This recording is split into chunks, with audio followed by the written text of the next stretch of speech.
A dog can greet you like you have returned from a dangerous expedition to the mailbox. Keys turn, door opens. Suddenly you are not a person, you are a miracle with shoes. The tail goes insane. The whole house files an emotional incident report, and it feels like proof. But the same animal knows exactly who opens the fridge, fills the bowl, and controls the door. So the warmest greeting in your home also comes with a suspicious accounting department. Is this love? Or has the snack economy developed feelings? Before we accuse the snack economy of feelings, we need stricter rules.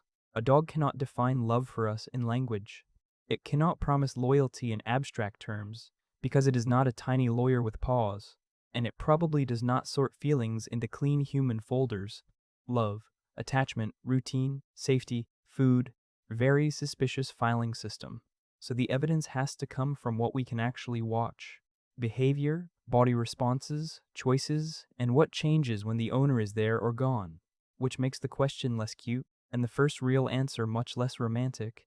The first suspect is sitting right there, probably stainless steel, on the kitchen floor.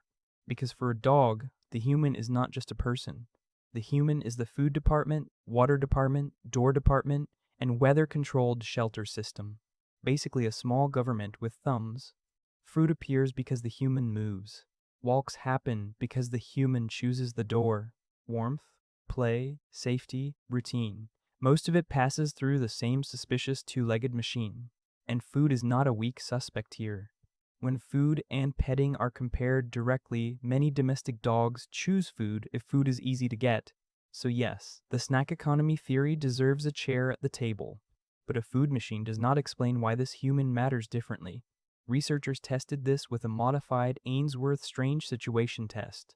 51 owner dog pairs went through it, not 51 bowls with legs. Adult dogs showed attachment patterns toward their owners, not just generic friendliness toward whatever upright mammal happened to be nearby. Then came the problem-solving version. Dogs worked longer on an apparatus when their owner was present. Take the owner away and the effort changed. Replace the owner with an unfamiliar human and the same effect did not appear. That is the secure base idea. The dog moves outward more confidently because someone specific is behind it. Fear tests the bond harder because snacks do not usually calm your body from across the room. In one threatening stranger experiment, researchers tested 30 dogs. Not movie danger, controlled lab weirdness. Basically, awkward stress with paperwork. When the owner was absent, the dog's heart rates rose more sharply. When the owner was present, that increase was less pronounced. The human was not opening a bowl. They were changing how the dog's body handled uncertainty. The term sounds technical. Safe haven. The idea is simple. The familiar person can become part of the dog's safety system. The dog's body does something annoying for the snack theory. In 2014 reunion research, a familiar person's return increased oxytocin and contact seeking. Oxytocin is not magic love juice. The body is marking this interaction as socially important, and physical contact helped keep that response going longer. Basically, the petting was not just bonus furniture service. Then came the stranger part. In a 2015 science study, mutual gaze raised oxytocin in dog-owner pairs, but the same loop did not appear in wolf-human pairs. So this was not just two mammals awkwardly making eye contact.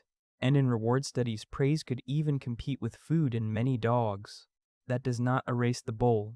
It just means the owner has entered the reward system not as a vending machine with shoes. Return, eye contact, touch, reward, repeat. That is not human-style love proven in a lab coat. But it is also not just hunger wearing a cute face. The dog is not only using the relationship, its body is participating in it. And once that happens, the next strange question is obvious. Did humans only change the dog's behavior, or did we also change the dog's face? Dogs have a tiny face muscle that wolves basically do not bring to the meeting. It raises the inner eyebrow. In human language, this becomes puppy dog eyes. The term sounds cute, the mechanism is suspicious. In one study, that muscle was uniformly present in dogs, but not in wolves. And dogs use the movement more often and more intensely. So this is not just people inventing emotions onto a random furry forehead. But that is not the strange part. Shelter dogs that raised that inner brow more often were adopted faster. Think about that for a second. A readable face may have helped dogs win human attention, not by planning it. Evolution does not run a marketing department. In one study, The guilty dog was not always guilty. The forbidden treat sat there like a tiny crime scene with better branding. But the strongest guilty look showed up when the dog was scolded, even when the dog had not eaten the treat. Think about that for a second. The face humans read as confession may have been a response to the human's tone.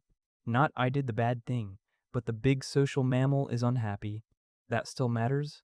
It just does not translate cleanly into human courtroom language. So no, every cute expression is not proof of love. A sick puppy was buried with two humans in Germany about 14,223 years ago. Not a heroic hunting partner, not a tiny security system with paws.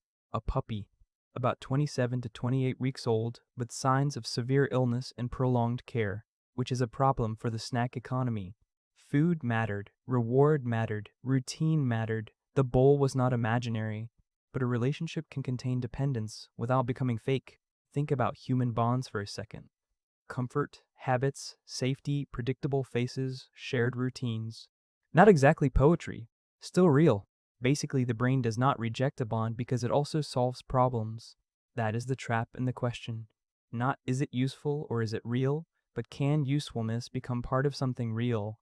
With dogs, the evidence points carefully in that direction. Not human love copied into fur. Not a snack robot. Something dog-shaped. So when the dog is waiting at the door, the answer is not as clean as we wanted. Yes, the bowl still matters. The leash matters. The routine matters. Dogs are not tiny humans trapped in fur, writing emotional poetry with their paws. But they are also not snack robots with ears. Their world can wrap around one familiar person. Not perfectly, not universally, not in a way we can translate word for word, but enough that your return can become safety, reward, routine, and reunion at once. Basically, a whole emotional system standing by the door. Dog love may be dog-shaped. That does not make it fake.